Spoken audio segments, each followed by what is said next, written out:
Pinagpalang bagong taon sa inyong lahat.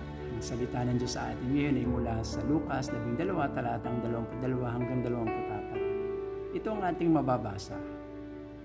Sinabi ni Jesus sa kanyang mga alagad, "Kaya't sinasabi ko sa inyo, huwag kayong mabalisa tungkol sa inyong buhay, sa inyong kakainin, o tungkol sa damit na kailangan ng inyong katawan. Sapagkat ang buhay ay higit pa kaysa pagkain at ang katawan kaysa damit. Tingnan ninyo ang mga uwak, hindi sila nagtatanim, ni umaaniman, wala rin silang imbakan o kamalig, ngunit pinapakain sila ng Diyos. Higit kayong mahalaga kaysa mga ibon."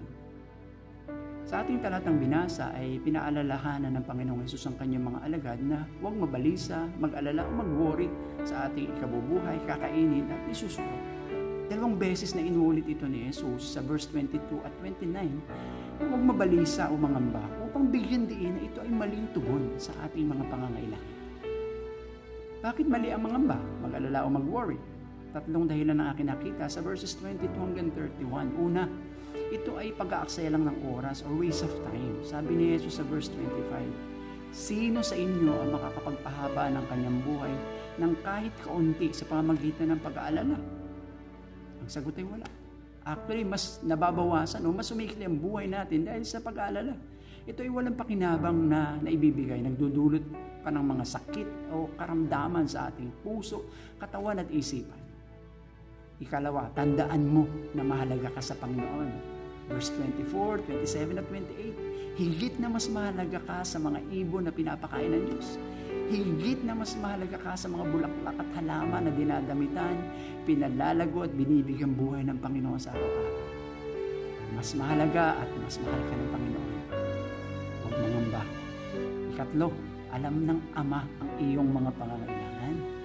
Kayang-kayang ibigay ng ating Ama sa langit ang lahat ng ating pangangailangan.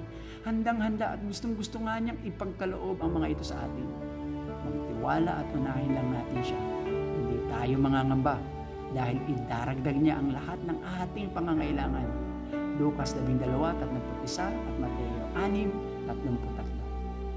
Ang tanong, paano natin may papakita ang pag-una at pagtitiwala sa Panginoon? Magbigay at maglaan ng sapat na oras sa pagsamba, sa pag-aaral ng kanyang salita, sa pananalangin, sa paglilingkod at sa tapat na pagbibigay ng handog at ikapag. Kaya sa pagpasok ng bagong taon, nagbibigay ito ng panibagong pag-asa at pagsisimula. Maraming naganap sa nakaraang taon, maraming tagumpay at pagsubok tayong dinanas ng taong 2023. Subalit nakatawid tayo sa tulong at biyaya ng Panginoong Hesus. Sapat at hustong biyaya ng Panginoon sa ating mga pangangailangan. Kaya mga kapatid, harapin natin ng walang takot at pangamba ang taong 2024. Buong puso tayong manalig at magtiwala sa ating Panginoong Hesus at kanyang salita.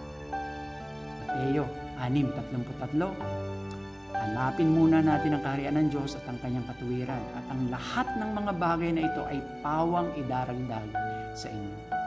Jeremias 17, talatang 7 hanggang 8, mapalad ang taong nagtitiwala at lubos na umaasa lamang kay Yahweh. Matutulod siya sa isang punong kahoy na itinanim sa tabi ng ilog na ang mga ugat ay umaabot sa tubig. Ang punong kahoy na ito'y hindi manganganib, dumating man ang tag-init o mahabang tag-araw. Palaging sariwa ang mga dahon nito at walang tigil ang pamumunga. Amen at amen. Purihin